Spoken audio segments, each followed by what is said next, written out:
네, 소개 말씀 감사드리고요. 저는 가톨릭의대에서 일하고 있고 에임스 바이오사이언스를 운영하고 있는 한승훈이라고 합니다. 사실 제가 이런 강의를 요청해 주셔서 하겠다고는 했는데 여기 계신 많은 분들이 저랑 똑같이 답답한 마음을 갖고 계실 겁니다. 그러니까 누가 정답을 좀 알았으면 좋겠고 이렇게 하는 거야라고 속 시원하게 얘기해 줬으면 좋겠는데 우리나라에 그런 사람이 없죠. 미국에도 없습니다. 그게 왜 그러냐면 그냥 스몰 몰레큘 드럭은 그런 게 있잖아요. 보통 이렇게 한다 저렇게 한다. 근데 스몰 몰레큘 드럭이 지금까지 어쨌든 현대적인 규제가 생긴 게 1920년대 이후인데 한 100년 가까운 시간 동안 스몰 몰레큘이 몇 개나 개발됐을까요? 근데 지금 세포 치료제는 몇 개나 개발됐을까요? 그러니까 우리가 그렇게 어떤 정답이나 일반적인 컨센서스를 얻기에는 우리 인류의 경험이 부족하고 그다음에 개발해본 사람들의 경험도 다 부족하다고 생각을 하고 그렇기 때문에 예를 들면 기원 세포의 종류에 따라서 우리가 과연 어떤 정도의 안전성 평가를 해야 되는 것인가라는 일반적인 기준도 아직 잘 정립되어 있지 않잖아요. 그래서 마찬가지로 비임상 개발은 물론이고 임상 개발에 있어서도 어떤 하나의 표준적인 방법은 없다라고 아직까지는 얘기할 수 있을 것 같습니다. 그리고 제가 강의 말미에도 다시 한번 말씀드리겠지만 개발하시는 특히 세포 치료제 개발하시는 분들께서는 내가 개발하는 제품에 대해서는 내가 제일 전문가야라는 생각을 늘 갖고 계셔야 될 것 같습니다. 그게 왜 중요한지는 지금부터 하나씩 이제 말씀을 드리도록 하겠습니다. 그래서 내용은 어떻게 준비를 했냐면 어떤 방법론적인 걸 얘기해서는 사실 별 도움이 되지 않습니다. 사실 저는 방금 강의 들으면서 저런 어떤 유형별로 저 정도까지 우리가 표준적인 방법이라고 할 수 있을까? 어떤 그런 굉장히 많은 그래도 여러 번의 경험을 통해서 이런 정도로 하면 되더라라는 컨센서스가 생겼구나라는 것에 대해서도 굉장히 놀랐는데요. 그런 컨센서스라기보다는 이 개발한다는 게 어떤 거고 레셔널이 뭐고 그 레셔널을 어떻게 만들어가야 되는지에 대해서 전략을 좀 얘기해 보고자 합니다. 자, 이게 우리가 일반적으로 알고 있는 임상 개발의 절차입니다. 그러니까 보면 아직까지도 많은 분들이 시퀀셜하다고 생각하죠. 비임상 단계 끝나면 1상 가고 2상 가고 3상 가고 이렇게 생각합니다. 근데 사실은 그렇지 않죠. 1상을 진입하기 위한 non-clinical evidence 혹은 CMC 이런 것도 확보해서 1상을 진입하지만 1상을 진입할 때, 2상을 갈 때, 3상을 갈 때 그리고 마케팅 어프로벌 받을 때 요구되는 이런 non-clinical evidence와 CMC 이런 것들의 모든 뎁스가 다릅니다. 그러니까 우리가 여기서 IND를 받았다고 해서 이 non-clinical 파트를 경시하면 반드시 여기 보면 이렇게 시퀀셜하게 다다닥 잘 올라가야 되는데 이 시점과 이 시점 간에 굉장히 큰 격차가 벌어지거나 아니면 이걸 해놓고 다시 해야 되거나 다 했는데 어프로벌 못 받거나 이런 문제들이 발생을 하죠. 자, 오늘의 주제는 초기 임상 시험입니다. 초기 임상 시험은 어떤 의미를 갖고 있냐면 이 전임상 시험과 확증 임상 사이에 징검다리라는 의의를 갖고 있습니다. 무슨 소리냐면 확증 임상 시험, 특히 이제 세포 치료제 같은 경우에는 최근에 이제 페이스 2 끝나고 조건부 허가를 받는 제품이 많습니다.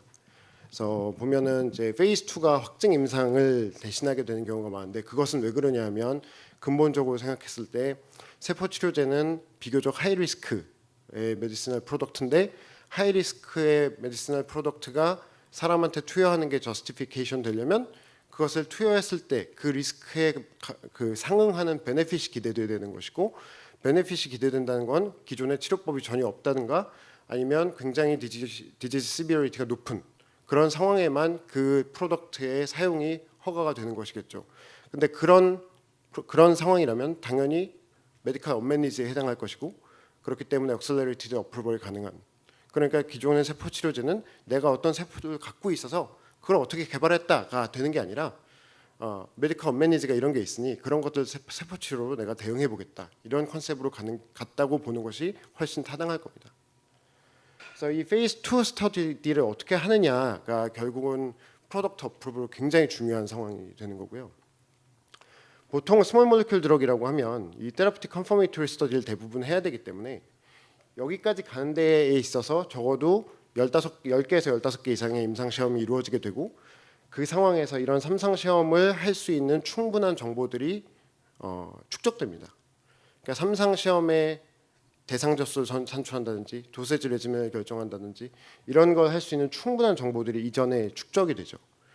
그런데 우리는 페이스 2를 갖고 조건부 어프로벌을 받아야 되기 때문에 그럼 그런 승인용 임상 시험을 할 수 있는 충분한 정보가 어디서 확보돼야 되는 것인가 라는 걸 생각해 보면 당연히 얼리 페이즈나 혹은 넌 클리니컬에서 확보돼야 된다라는 걸 아실 수 있을 겁니다.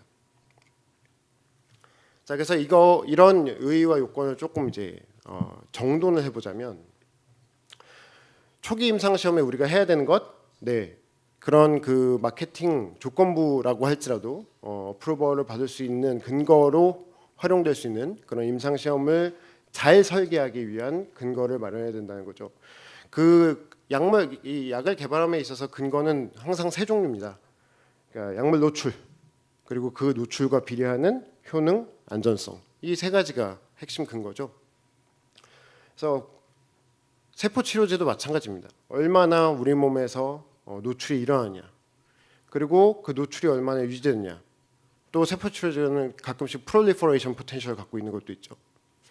그래서 스몰 몰레큘하고 다르게 스몰 몰레큘은 몸에 투여하면 그 다음부터는 기본적으로는 감소하는 게 일반적인 현상인데 세포 치료제는 증가하기도 합니다.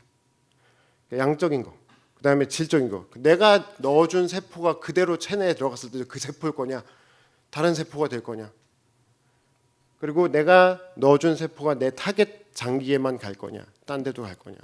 이런 것들에 대한 에비던스가 분명히 있어야 되고요. 근데 물론 여기 제가 벌써 이 얘기하면 야, 저거 꿈 같은 얘기하고 있네 이렇게 생각하시는 분도 여기 많으실 거예요. 왜냐하면 내 세포를 아이덴티파이 할 수 없는 경우가 되게 많아요. 현재 우리가 하는 제품 중에. 자, 그럼 어떻게 해야 될 것인가 이제 고민을 같이 해야 되는 거죠. 자, 근데 효능. 예를 들면 자, 다시 조금만 돌아가 보면 여기 나 몰라. 초기 임상 시험에서는 모르겠고 그냥 일단 이상 가서 효능 볼래. 나올까요? 거의 안 나온다고 보셔야 됩니다. 그래서 초기 임상 시험에서 어떻게 하면 조금이라도 효능에 대한 근거를 얻을까? 이상 가서 효능이 안 나왔어요. 예를 들면 효능이 안 나왔으면 그런 경우 허다해요. 근데 그 효능이 안 나온 게 정말 내 세포가 효능이 없는 건지 용량이 부족했던 건지 뭐가 잘못된 건지 원인을 파악을 못한답니다. 원인을 알면 교정이라도 하죠. 여기서 어느 정도 파악이 돼야 된다는 거고 뭐 안전성은 뭐 기존에 하던 것처럼 네, 안전성은 확보를 해야 되겠죠. 다만 대부분의 경우 내가 어느 용량까지 안전성을 확보해야 되는지 모르시는 경우가 많습니다. 나는 예를 들면 뭐 7 곱하기 10의 9승까지 안전성 봤다고 페이즈 1을 끝냈는데 사실 그 제품의 유효 용량은 뭐 10의 10승이었던 거예요. 물론 10의 10승인 경우가 별로 없지만 그러면 초기 임상을 잘못한 겁니다. 자, 그러면 이렇게 충분한 근거를 마련해야 되는 스텝인데 그러면 우리가 이렇게 할게요라고 디자인을 그냥 내면 마음대로 할 수 있나요? 아니죠. IND도 있고 IRB도 있고 무엇보다도 이게 페이션트 베이스드 트라이얼을 해야 되기 때문에 인베스티게이터를 설득할 수 있어야 됩니다. 그럼 어떤 걸 가지고 정당화할 거냐? 제가 지금까지 세포 치료제 임상 들어오는 거를 10건쯤 받고 그 중에 뭐 문제가 있었던 것도 있고 잘 가고 있는 것도 있고 그런데 제가 처음에 그 임상 시험 디자인하려고 자료 달라고 그럴 때 제일 처음 달라고 하는 게 뭐냐면 CMC 달라고 합니다. CMC. 근데 대부분 CMC 주실까요, 안 주실까요? 안 주세요. 그럼 일상 시험 디자인 못 합니다. 쉽게 얘기하면 인베스티게이션 프로덕트가 뭔지 디파인이 안 되는데 어떻게 일상 시험을 디자인해요? CMC가 대부분 기밀이라고 생각하세요. 근데 예를 들어서 제가 다 CD에 맺고 일을 하거든요. 그 기밀 누설하면 저는 어떻게 되죠? 돈을 물거나 콩밥을 먹거나. 안 주세요. CMC 굉장히 중요합니다. 이게 뭐냐면 CMC가 그러니까 예를 들면 CMC를 못 주시면 적어도 내 프로덕트가 못 알아는 예를 들면 그 세포 치료제 개발하시는 분들 보면 레이블 한번 이미 기존에 허가된 치료제 레이블들 다 보셨죠? 근데 그 레이블에 보면 아주 명료하게 뭐 길어야 세 문장으로 이 프로덕트는 뭐다라고 디파인 되어 있습니다. 그럼 그거라도 주세요. 하실 수 있으면. 네. 그거 없이는 초기 임상 시험을 잘 설계할 수 없습니다. 왜냐하면 리스크가 뭔지 모르기 때문에. 자, 그다음에 전임상 시험 그 정보가 굉장히 중요하기는 한데 애석하게도 스몰 몰레큘하고 다르게 세포 치료제는 전임상 정보가 핵심적인 정보가 아닙니다. 죄송하게도 초기 임상 시험을 설계할 때는. 왜냐하면 아주 간단합니다. 스몰 몰레큘은 동물한테 주나 사람한테 주나 똑같이 외부 물질이고 화학 물질입니다. 그런데 거꾸로 생각해 보세요. 동물 세포를 내 몸속에 넣었다고 생각해 보세요. 거기서 관찰되는 결과가 그 동물 세포가 그 동물에 있을 때의 결과랑 같을까요? 전혀 그렇지 않거든요. 마찬가지입니다. 사람 세포를 동물에서 넣어서 관찰한 결과가 과연 얼마나 사람한테 익스트라폴레이션 될 수 있을 것인가. 그 불확실성을 아직까지 극복하고 있지 못하는 게 아직 우리 인류의 사이언스의 수준이죠. 그래서 보면 유사세포의 기존 임상 사용 사례를 많이 참고하게 됩니다. 그러니까 내 파이프라인에서 나온 정보가 아니라 외부에서 끌어다 쓸 수 있는 최대한의 정보를 갖다가 내 프로덕트가 이 도수로 들어가는 게 괜찮다라는 걸 저스티파이 해야 되는 경우가 굉장히 많습니다.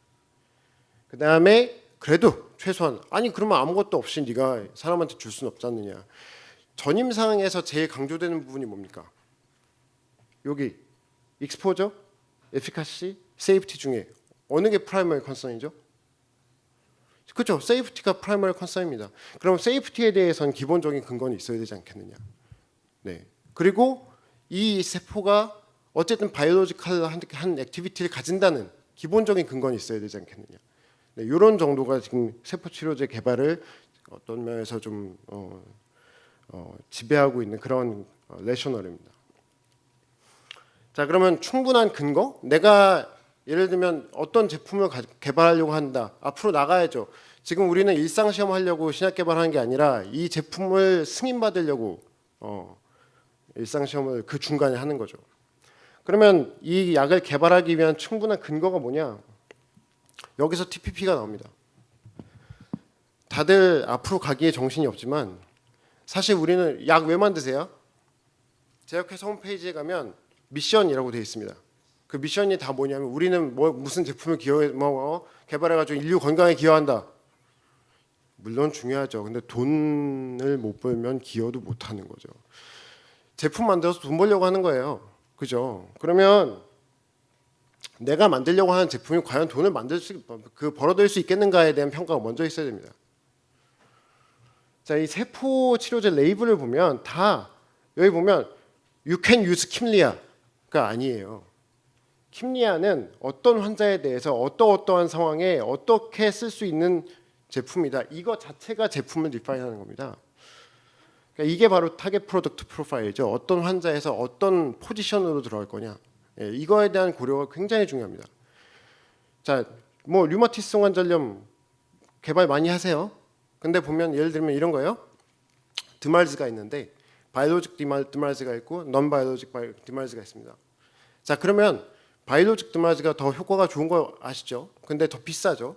그래서 non 바이올로직 드말즈 쓰는데 자, 그럼 내가 세포 치료제를 개발한다. 그러면 바이올로직 드말즈보다는 싸지만 그에 상응하는 효과를 낼 제품인가?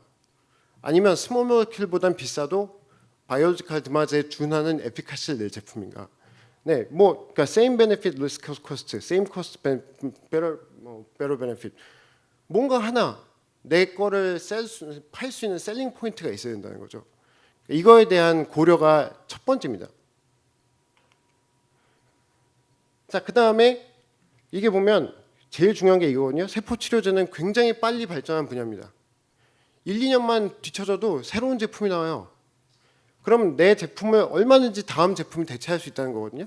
그러면 특허 기간하고 상관없이 다음 제품이 나와버리면 내 제품의 가치는 떨어져요.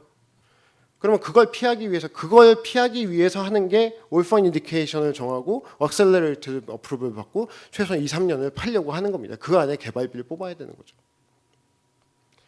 그래서 이런 과연 우리가 지금 액셀러레이트 어프로브를 받을 수 있는 인디케이션에 대해서 도전하고 있느냐 이런 것들도 굉장히 중요한 포인트라고 할 수가 있겠습니다. 그래서 반드시 RA, 내가 이 제품을 어떻게 개발해서 무슨 근거 가지고 어떤 식으로 승인을 받을 수 있겠느냐, 이거에 대한 고려가 굉장히 중요합니다. 그래서 드럭의 포지션, 그 다음에 RA 전략, 네, 엄청 중요한 거죠 사실은. 자, 그래서 의사결정은 어떻게 되냐? 자, 일단 내가 제품을 만들려고 하면 어디가 제일 좋은 포지션이냐 찾아야 되고요. 그다음에 이 포지션에 맞추려면 레이블 컨텐츠가 어떻게 나와야 되느냐? 레이블 컨텐츠를 그렇게 쓰려면 무슨 트라이얼을 해서 뭘 보여줘야 되느냐? 그러면 이 베스트 컨퍼메이터리 트라이얼을 디자인하기 위해서는 그 전에 우리가 무슨 에비던스를 얻어야 되는지, 그 에비던스는 어떻게 얻어져야 되는지, 그 초기 임상 시험에 대한 그 리퀘어먼트가 되는 겁니다. 이게 바로. 그러니까 우리는 맨날 앞에서부터 뒤로 생각해요. 아, 지금까지 이게 했어. 여기까지는 됐네. 그 다음에 뭐해? 이거가 아니고요. 내가 어디로 가는지부터 시작해서 거기에 가려면 어떻게 해야 되는지 이렇게 생각해 와야 된다는 겁니다. 그 다음에 우리나라 회사들이 굉장히 많이 갖고 있는 문제라고 할까요? 위협이라고 할까요? 불안감이라고 할까요? 이제 특허 문제라든지 이런 것들. 리스크가 뭐냐? 경쟁 제품이 뭐가 있느냐? 항상 민감하게 생각을 하고 계셔야 내가 이 파이프라인에 계속 돈을 쓸 가치가 있는지 없는지를 판단할 수 있을 것입니다. 자, 그래서 지금까지 제가 만나본 회사들에서 빈번하게 발생했던 문제들입니다. IND first. 무조건 IND만 가면 돼요 일단. 그건 뭐 하나요? 이제 더 이상 제가 말씀 안 드려도 아시겠죠. IND 가는 게 능사가 아니라는 걸. 세이프티 온리. 일상 시험 한다고 그랬는데 엔드 포인트가 세이프티밖에 없어요. 왜 문제가 되는지 아시겠죠? Move forward. 그 일상 시험 끝났다고 이제 이상 시험 들어가세요. 이상 시험에서 뭐가 나와요? 안 나옵니다. 그래서 이상 끝나고 저희한테 컨설팅을 맡기는 회사들도 있어요. 뭐가 문제일까요? 제가 어떻게 알아요? 처음부터 다시 다 뒤져봐야 됩니다. 어디서부터 문제인지. 자, 그리고 여기서 제가 얘기 안 한 게 있는데, 아까 말씀드린 것 중에 IND에 요구되는 CMC랑 그 뒤에 요구되는 CMC가 다릅니다. 근데 방금 말씀드린 것처럼, 자, 물론 우리가 알고 있는 킴리아나 카티 같은 경우도 IIT를 포함해서 페이즈 1, 얼리 페이즈 클리니컬 트라이얼 무지하게 많이 했어요. 왜냐하면 카티라는 걸 처음 만드는 거기 때문에 그랬던 거예요. 용량이 얼마인지도 모르고 불확실성이 너무 컸기 때문에, 불확실성이 크면 클수록 익스플로레이티브 스터디를 많이 해야 되는 겁니다. 그래서 무지하게 많이 했죠. 근데 그 다음엔 어떻게 됐어요? 카티 프로덕트는 사실 대동소이하거든요. 카티라고 그러면 물론 네, 세포에 따라 다를 수는 있겠지만, 그 다음부터는 디벨롭먼트 트랙이 약간 정형화되는 거예요. 그러니까 페이즈 1, 2 병합 디자인도 가능한 거고, 그러니까 기존에 얼마나 우리가 널리지가 있느냐에 따라서 그 전략이 달라지는데, 지금 보면 대부분의 세포 치료제들은 빠른 속도로 개발돼서 빠른 속도로 승인받아야 된다는 게 제 핵심적인 메시지인데, 그렇다 보면 이 CMC가 IND에서 요구됐던 CMC에서 NDA에서 요구되는 CMC로 굉장히 빠른 속도의 리퀘어먼트가 옵니다. 근데 IND 들어갈 때 그 뒤로 어떻게 이 CMC를 발전시켜 나갈 것이냐에 대한 플랜이 없으면 그 뒤로 페이즈 1, 2 가고 막 진도는 빠지는데 CMC가 못 따라가요. 그럼 결국 어프로벌이 늦어지거든요. 예, 그러니까 CMC 이슈도 항상 같이 고민을 하셔야 되는 부분이 되겠습니다. 그래서 뭐 솔루션들은 지금 제가 말씀드린 부분들의 어떤 그러니까 서머리입니다. 그러니까 내가 뭘 개발하려고 하는지, 그러니까 아까도 말씀드린 것처럼 내가 개발하는 제품에 대한 세계 어디를 내놔도 내가 제일 전문가라는 생각을 가지시고 주도적으로 판단을 하고 주도적으로 생각을 하면서 가야 된다는 게 굉장히 중요한 거고요. 여기 보면 이 뒤에 두 가지만 말씀드리고 싶은데, 첫 번째는 자, 걱정하지 마시고 가급적인 많은 전문가들의 인풋을 받으십시오. 이거는 세포 치료제 개발하는 회사뿐만 아니라 모든 바이오텍이 신약 개발에 필요한 모든 전문가를 다 인터널리 인플로이해서 갖고 있지 못하다는 거예요. 네, 그 밖에 있는 전문가들의 도움을 많이 받으셔야 됩니다. 두 번째로 IND나 IRB 됐다고 해가지고 내가 지금 하고 있는 게 옳은 방향이야 라고 생각하시면 안 됩니다. 여기 보면 They don't care whether you succeed or not. 이 약이 성공할지 말지 IND나 IRB의 기준은 그게 아니에요. 리스크 베네핏이 맞느냐 이것만 봅니다. 네.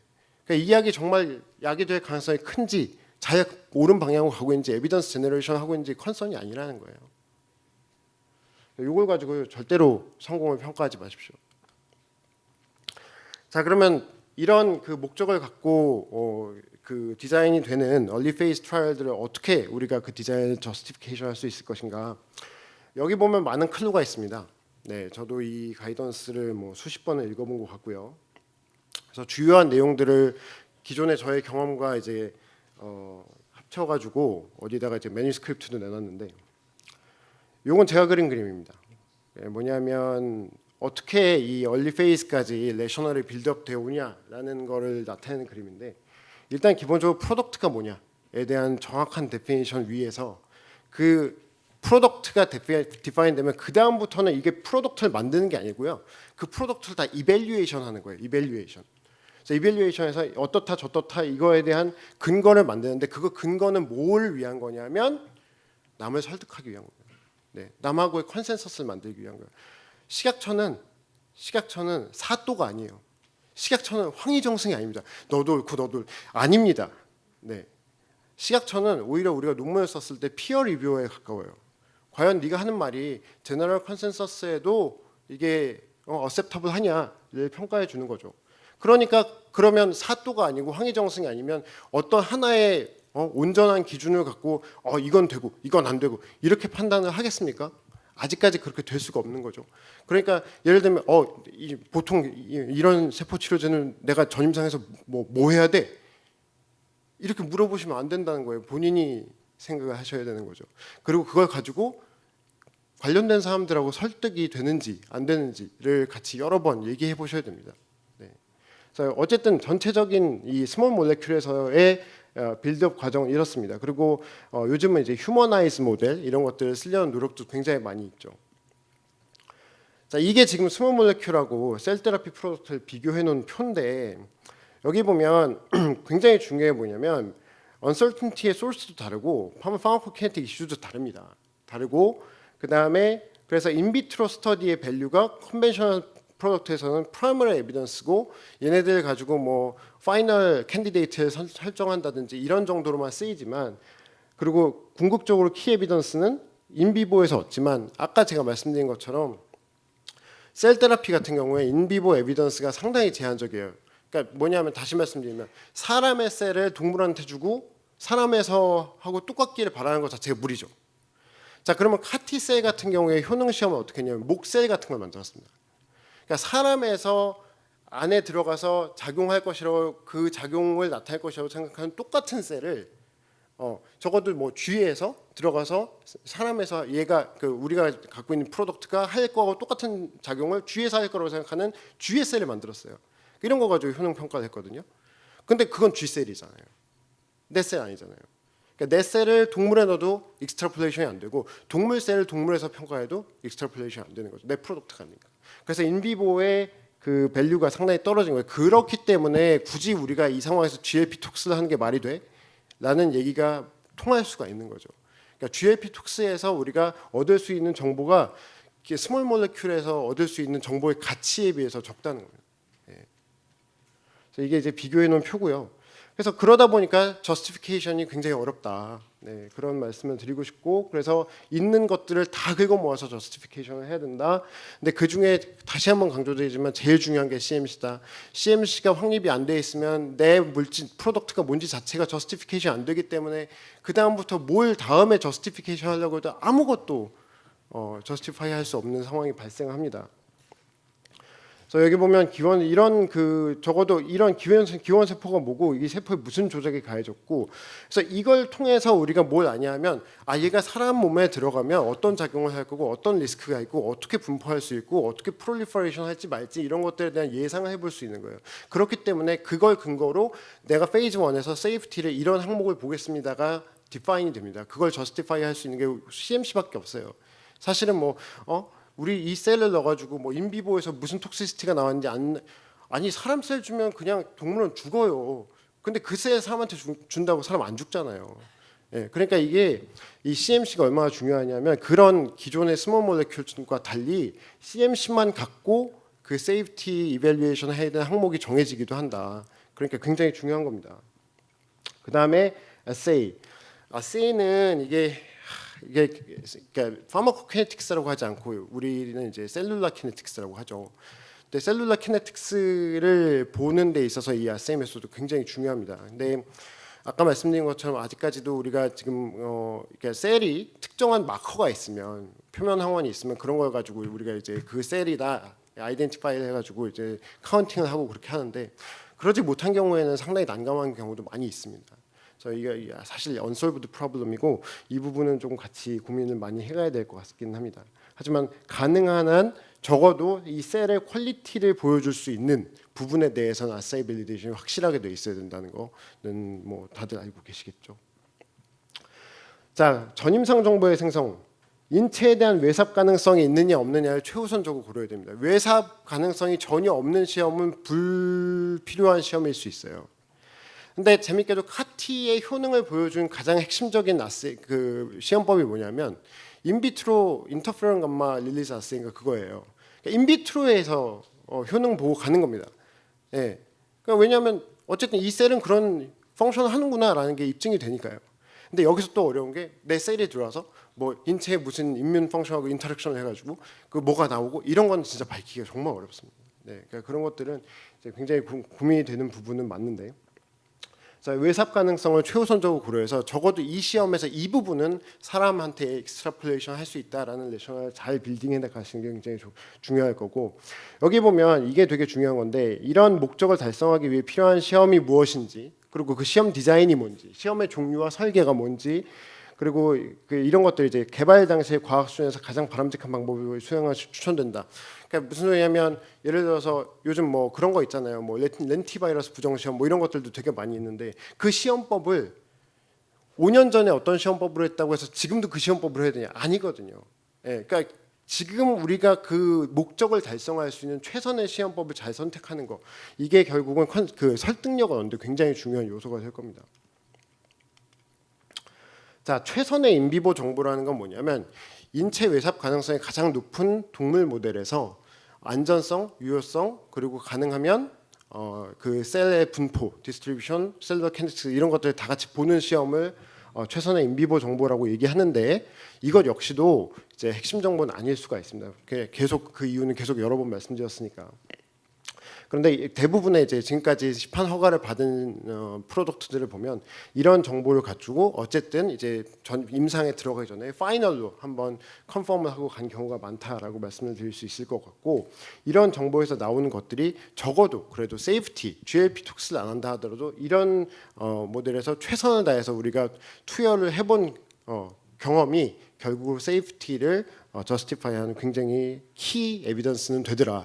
이 정도 이제 말씀드릴 수 있을 것 같고요.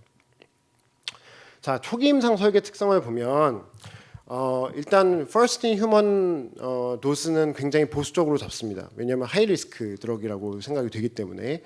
그런데 이게 보수적으로 잡았다 하더라도 너무 우려하실 필요는 없는 게 뭐냐면 스타팅 도스가 낮다라는 거의 문제는 뭘까요? 내가 에피카시어스 도스까지 올리기까지 에스컬레이션 코호트가 많이 든다는 게 문제거든요. 근데 여기 보면 셀 테라피 같은 경우에는 코호트당 하프로그 인크리먼트 정도가 이제 허용이 되는 분위기이기 때문에 뭐 스몰 몰레큘을 코호트당 2배 이상 올린다 그거 아직 뭐 아주 로우 도스에서는 괜찮지만 일반적으로는 허용이 안 되는데 어쨌든 셀 테라피는 3에서 5배 정도 올릴 수가 있어요. 그러니까 예를 들면 10분의 1 정도의 세이프티 팩터를 고려해서 first in human 도스가 디터민 된 스몰 몰레큘이 있다. 근데 30에서 50분의 1 정도로 잡은 다음에 3~5배 증량을 한다라고 보면 결국 코호트 하나 더 들어가는 겁니다. 네. 그리고 이게 휴먼 셀이 생각보다 여기 계신 분들 어느 정도 다 컨벤싱해서 알고 계시겠지만 생각보다 안전합니다. 그래서 어느 정도 그 스타팅 도스가 에피카시어스 도스랑 가까운 경우가 굉장히 많이 있어요. 그래서 보통은 코호트 한 2~3개 정도로 해결이 되는 수준이다. 이렇게 생각하시면 될 것 같고 대상자의 특성을 고려해야 되고 그다음에 이제 뭐 저용량군에 등록된 사람들이 있는데 이게 나중에 가보니까 유효용량이 나왔다 그러면 유효성이 나왔다 그러면 유효용량으로 변경해서 투여해야 되느냐 뭐 이런 에티컬한 컨시더레이션도 좀 들어갈 수 있겠고 그다음에 아까 말씀드린 것처럼 이제 셀룰러 프롤리퍼레이션이나 디퍼런시에이션 가능성을 고려한 이 셀 키네틱스, 셀룰러 키네틱스 연구 이거는 항상 고려가 돼야 됩니다. 없으면 그만큼 힘들어져요. 어떻게든 이걸 만들어내는 방향으로 생각을 하시는 게 좋습니다. 그다음에 이제 뭐 안전성 평가는 그 고전적 의약품에 준하고, 그다음에 효능을 적절한 엔드포인트를 보려고 최대한 노력해야 된다. 이거를 힘들다고 해서 아니 일단 진도 빼라니까 빼 효능 하지 마 그냥 세이프티만 보면서 가 아무 의미 없습니다. 이게 봐야 됩니다. 네. 여기까지가 이제 제가 준비한 내용이거든요. 그래서 조금 길어지긴 했는데 기존에 제가 이제 그 일을 하면서 느낀 바를 위주로 해서 전체적으로 내셔널 빌딩과 그다음에 그걸 어떻게 서포트 해 나갈지에 대한 거를 좀 말씀을 드렸습니다. 그래서 사실 가려운 데를 긁지는 못할 수는 있겠는데 적어도 향후에 우리가 다른 자리에서 만날 수 있다면 어떤 논의의 출발점은 될 수 있지 않을까 그렇게 생각합니다. 경청해 주셔서 감사합니다.